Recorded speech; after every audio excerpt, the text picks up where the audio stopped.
Right now at 11, after years of debate, Portland State is once again arming its police officers. So it makes them less approachable, at least for me. They seem less friendly. Why the school says it feels there's no alternative. Plus, teachers are here today because our students deserve better. An Oregon school district on the verge of a strike. The changes its teachers are demanding tonight. And frustration for friends of a Portland man shot and killed on a hike. Pretty obvious that the reason they're not going to trial is because they bungled the case so much. Why the person who admitted to the shooting will not face felony charges. Good evening, and we begin tonight with a breaking update and a story we have been following closely because it appears amidst mounting pressure from the community, hospital staff, lawmakers, and the Oregon Health Authority. Legacy Hospital now plans to reopen its birthing center in Gresham. Well, thanks for joining us. I'm David Molko. You might remember OHA denied Legacy's request to close the Mount Hood Birthing Center after it was already shut down. Now, in a letter sent to staff, which a source provided to KGW News, Legacy's president says the birthing center will once again welcome pregnant patients within the next 90 days. We talked tonight to one Oregon representative who has been fighting against the closure, as well as Legacy nurses who tell us they are cautiously optimistic. We're very excited and also a little hesitant, as we would like to see the follow through. There has been a lack of transparency throughout this whole process. I don't think it could have happened without the support from the community, without families and hospital staff and community organizations coming together. In the letter, Legacy's president says they are working out the reopening details and they will submit their plan to OHA. Now, staffing appears to be one of the key issues here. Legacy said before they closed, they did not have enough staff to run the center safely. We'll keep you posted.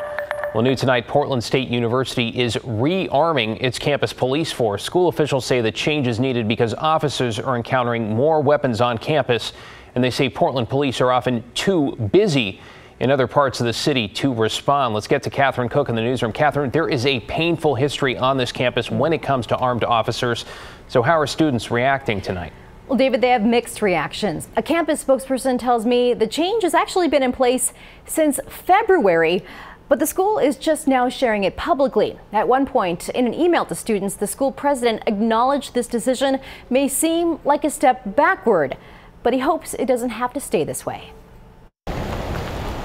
At Portland State University Tuesday, students learned PSU's sworn officers are once again carrying guns on most patrols. I think the only thing I can say is that it's uncomfortable for students. University President Stephen Percy explained the reasons why in this letter posted on the school's website.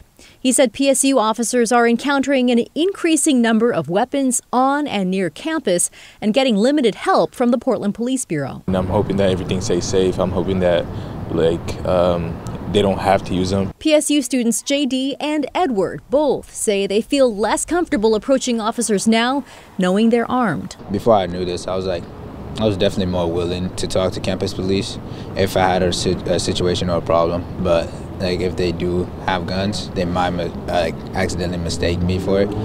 But I also do.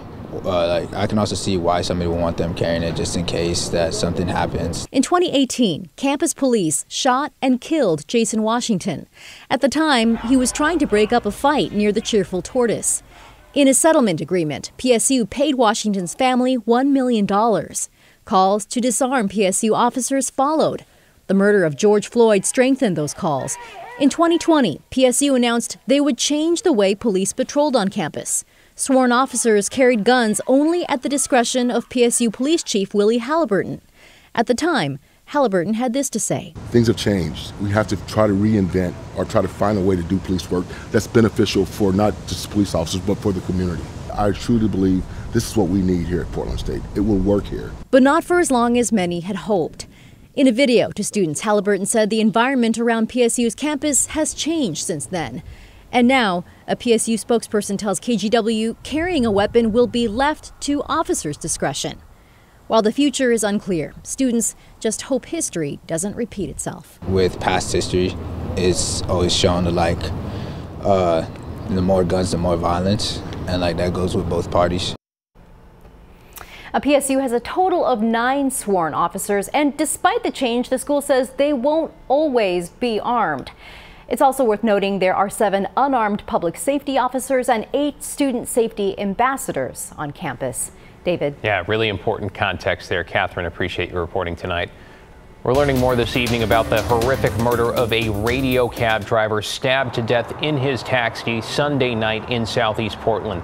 The driver's name is Reese Lawhan. His family shared this photo with us via police. Colleagues describing Lawhan as kind and extremely hardworking. And new court documents tonight give us a sense of what prosecutors allege transpired in the moments before and after Lawhan was killed. First, let's talk about the moments after, when prosecutors say an ambulance driver spotted the driver slumped over the wheel. That same ambulance driver telling police they saw the suspect, 30-year-old Moses Lopez, exit the cab. His clothes were bloody. He was carrying brass knuckles that appeared to have a blade attached. The probable cause affidavit also reveals that video recorded earlier inside the taxi shows there may have been some confusion about the suspect's destination. Detectives say as Lawhan was trying to figure out the new address, Lopez stabbed him twice.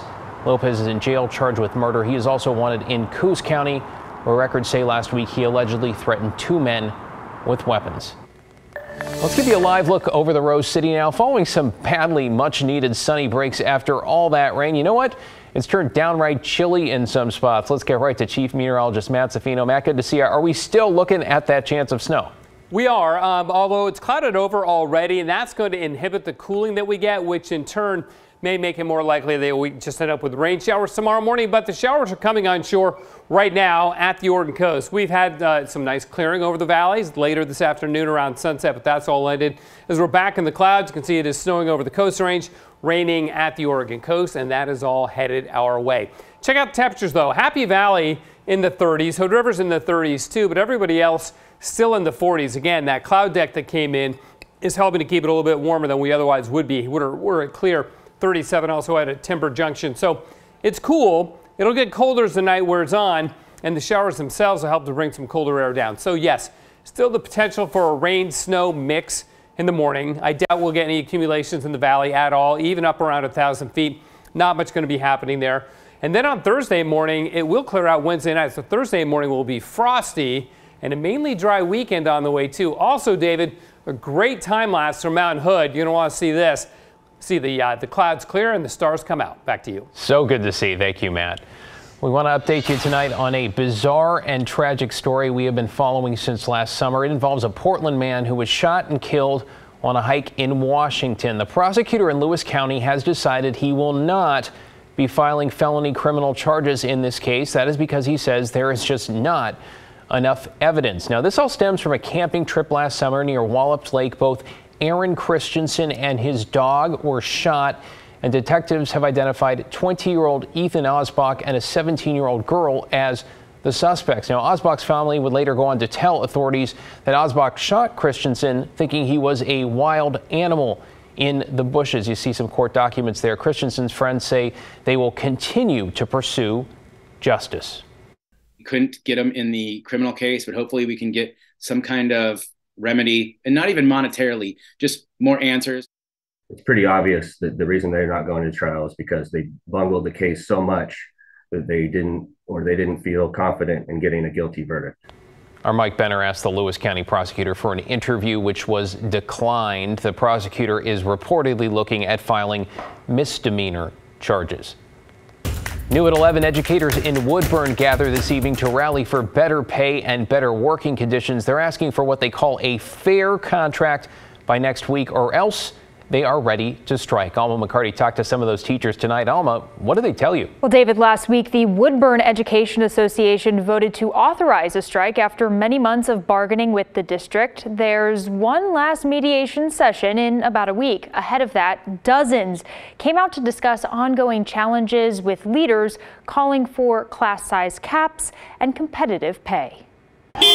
Sounds of support Tuesday evening as Woodburn teachers, parents, and students lined the sidewalk with signs outside the district office. We love what we do. We have a very strong commitment, but we also deserve to be able to support our families with dignity. Since last summer, the teachers' union and district have been in bargaining, but remain stuck on several issues: pay, class size, special education caseloads, and prep time. Last month, the district said, among other things, it offered a 12% cost of living raise spread across 3 years, plus yearly step increases, stipends for longevity, and bonuses for bilingual and special education staff. Andrea Fox is a teacher at Woodburn High. One of the reasons I actually came to Woodburn was due to the small class sizes, the relationship building.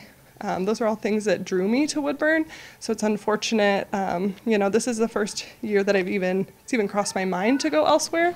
I've always thought that I would retire in Woodburn probably. The Woodburn Education Association claims more than 60 teachers resigned since the start of the current school year, feeling overwhelmed and underpaid. Educators, including Fox, shared these feelings during a special meeting with the school board Tuesday night. The number of students in the classroom may seem like just that, a number. But when our numbers get this large, we can no longer properly individualize our classes for our students or ensure that we are supporting the cultural and educational needs of our unique student body. Everyone deserves a good classroom size, but here in Woodburn, we're trying to preserve something special. We're trying to preserve a community of Spanish speakers, a community of Russian speakers. We want to ensure that they learn in their native language for years and years to come. You need to know the community, you need to know certain strategies, and we're losing that. Misha Fligger and Katia Ruiz, both members of the WEA's bargaining team, explain Woodburn teachers are prepared to strike. If we aren't able to get a fair contract for teachers by the 19th, our first day to go on strike will be the 24th. The 24th is our first day of the walkout. We don't want to strike, but if needed, we will. We have reached out to the district for comment, but we have yet to hear back. In a statement posted last month on their website, district leaders wrote, "We are still optimistic that with good faith efforts from both sides, we can avert a strike that would further disrupt the education of children grappling with pandemic-related learning loss." Woodburn School Board members held an executive session Tuesday night, in part to discuss labor negotiations. David? Thank you, Alma.